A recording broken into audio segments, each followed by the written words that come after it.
संत शिरोमणि कबीर साहेब की वाणी को आधार बना करके अपना विचार रखने जा रहा हूँ। सदगुरु कबीर साहेब कहते हैं, मानुष तन अति दुर्लभा, मिले न दूजी बार, पक्का फल जब गिर पड़ा, बहुरी न लागे डार। सदगुरु कबीर साहेब मानव जीवन की महत्ता को, विशेषता को एक फल के माध्यम से हमें बता रहे हैं। जैसे वृक्ष में फल फला रहता है और पक जाता है, और जब जमीन पर गिर जाता है वह फल पुनः वृक्ष में नहीं लगता है। कब? पका हुआ फल जब जमीन पर गिर पड़ता है तो पुनः वह वृक्ष में नहीं लगता है।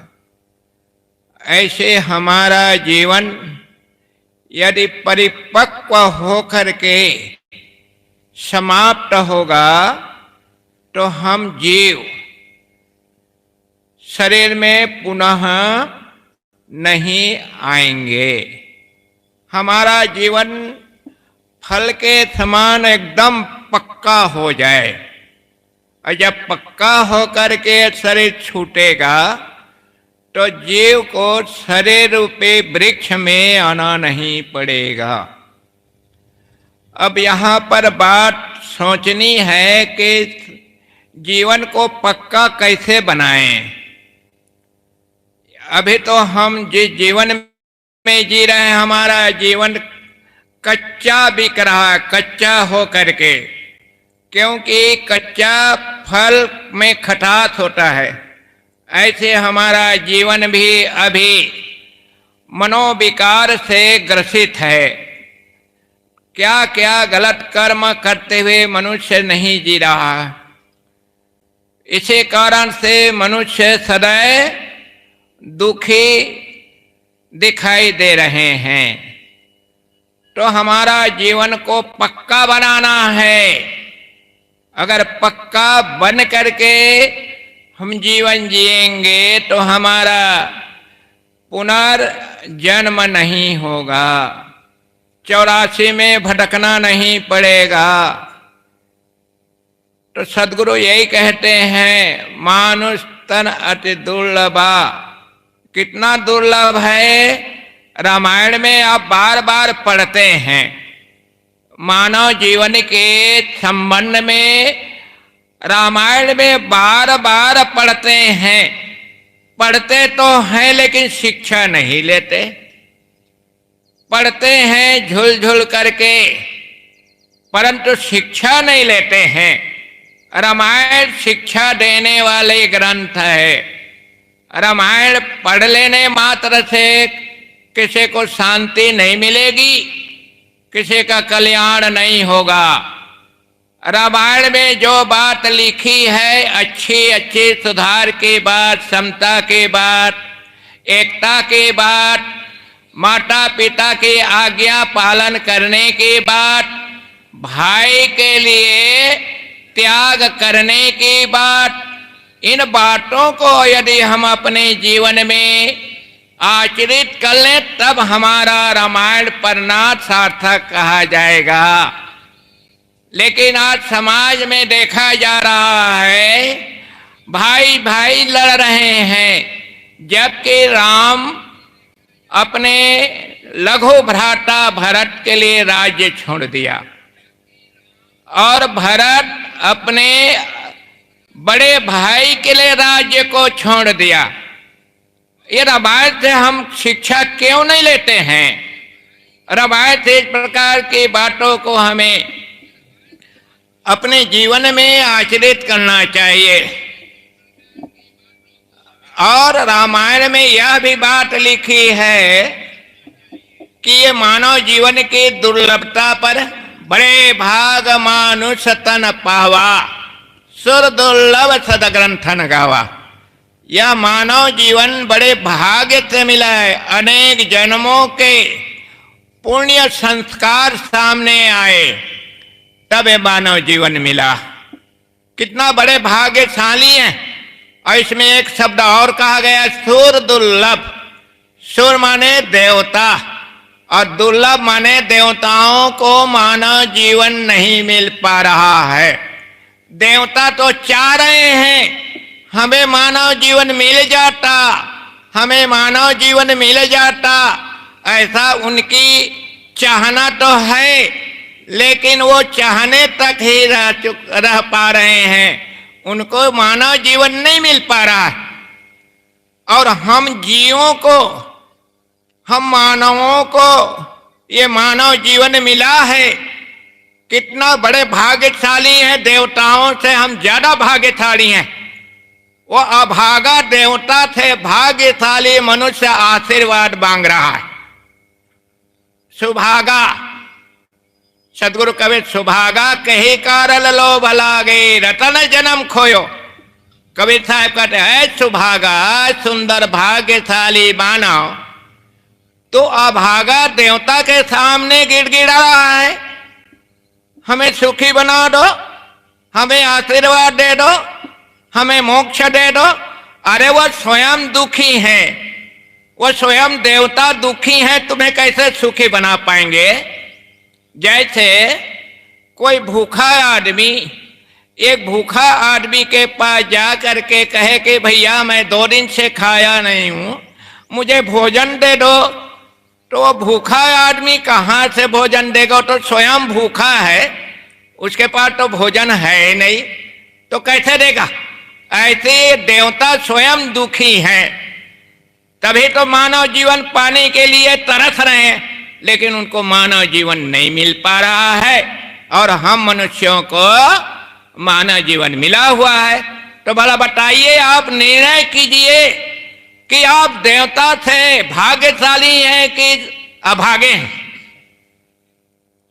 आप देवताओं से भाग्यशाली हैं कि अभागे हैं। भाग्यशाली हैं, और बल्कि वो देवता अभागे हैं। तो इन बातों को हम शिक्षा लें, हमें शिक्षा लेनी चाहिए। पढ़ते हैं ग्रंथ, रामायण गीता भागवत पढ़ते तो हैं, लेकिन शिक्षा नहीं लेते। और शिक्षा ना लेने के कारण से हमारा जीवन नरक बना हुआ है। गलत कर्म हम कर रहे हैं, गलत खा रहे हैं, गलत बोल रहे हैं, गलत लोगों की संगत में बैठते हैं और जीवन नरक बना हुआ है। तो साहेब को वही कहना है, मानुष तन अति दुर्लभा, मिले न दूजी बार, पक्का फल जब गिर पड़ा, बहुरे न लागे डार। ये मानव जीवन बहुत दुर्लभ जीवन है। ऐसे जीवन हम लोगों को आज मिला है। तो ये जीवन को कैसे जिए कि आगे चल करके हमें ये जीवन रूपी वृक्ष में पुनः आना ना पड़े, अर्थात जन्म लेना ना पड़े, सदा के लिए हम मुक्त हो जाएं, सदा के लिए दुखों से छूट जाएं, भव बंधन से छुटकारा पा जाएं। वह कैसे होगा, किस प्रकार वो दशा आएगी हमारे अंदर में। तो सदगुरु कबीर साहब के वाणी के आधार पर हमें समझना है, हमारा जीवन 2 चीज का संगम है। 2 चीज मिल करके जीवन कहला रहा है। जब हम जीवन को ठीक से समझ लेंगे तो कल्याण करने में कोई कसर नहीं रह जाएगा। जन्म मरण के बंधन से छूटने में कोई कसर नहीं रह जाएगा, क्योंकि कोई जन्म मरण के बंधन से छुड़ाने वाला बाहर नहीं, मोक्ष देने वाला बाहर नहीं, अपना मोक्ष दाता हम ही होते हैं और अपना बंधन बनाने वाला हम ही होते हैं।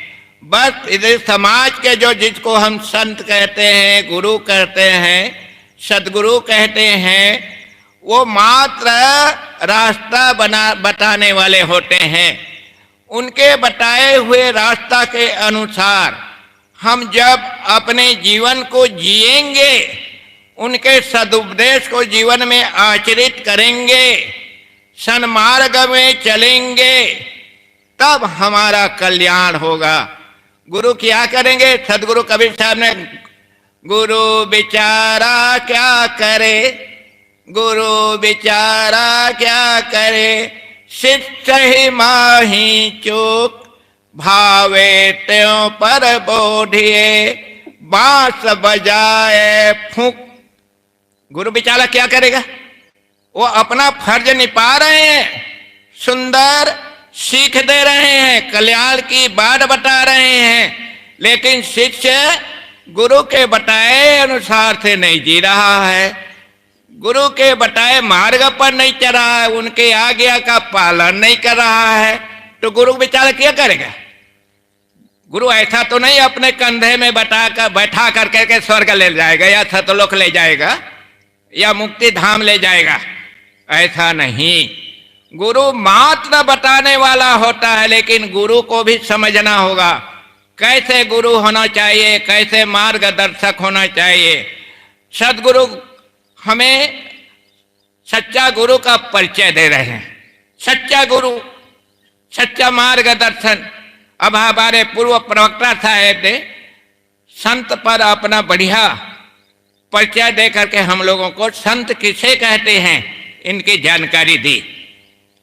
तो सदगुरु कबीर साहब गुरु के बारे में कहते हैं, भूल मिटे गुरु मिले पारखी, भूल मिटे गुरु मिले पारखी, पारख दे लखाए, कहाँ ही कबीर भूल की औषधि, पारख सबके भाई। गुरु कैसा होना चाहिए?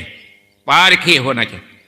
पारखी का मतलब ये न समझे उसका कोई विशेष वेशभूषा होता है, कोई विशेष वेशभूषा नहीं होता है। पारखी का अर्थ होता है विवेकवान और विचारवान। जो मानव विवेकी और विचारवान होते उसे कहते हैं पारखी। भौतिक क्षेत्र में, व्यवहार जगत में जो विवेकवान होता है वो खाने पीने व्यवहार करने के तरफ विवेक रखता है, और विवेक रख करके जब वह व्यवहार करता है, अपना खान पान बना के रखता है, मिलना जुलना अच्छा लगता है, तो सदा सुखी रहता है। उसे कोई भगवान परमात्मा ऊपर नहीं बैठा है उसे सुखी बनाने वाला। उसका अच्छा व्यवहार, अच्छा खान पान, अच्छा मिलना जुलना ही उसके लिए सुख शांति का आधार बना रहता है। और ऊपर में कोई शैतान नहीं बैठा है, कोई यमराज नहीं बैठा है, कोई निरंजन नहीं बैठा है हमें वो दुख देता हो। हमारे गलत खान पान, माछ मछली अंडा मुर्गा खाना, शराब बीड़ी सिजर गांजा भांग गुड़ाखू गुटखा आदि नशीले पदार्थ का सामान का प्रयोग करना, मनुष्य को अपना दुश्मन समझना, किसी से बैर रखना, किसी के धन को देख करके लोभ करके उसे छलना, लूटना, चोरी करना, नाना प्रकार के दुष्कर्म करता है आदमी, तब उसे तब वह दुखी होता है। कोई भगवान दुष्कर्म करने वाला आदमी को सुखी नहीं बना सकता। चाहे राम कहो, कबीर कहो, सतपुरुष कहो, हनुमान कहो, दुर्गा कहो, ईश्वर कहो, भगवान कहो, जब तक गलत कर्म करते रहेंगे, गलत खाते रहेंगे, गलत व्यवहार करते रहेंगे, गलत लोगों की संगत करते रहेंगे, तब तक ऊपर वाला कुछ नहीं कर पाएगा। क्योंकि आपका भगवान आप ही है, अब आपका काल आप ही है।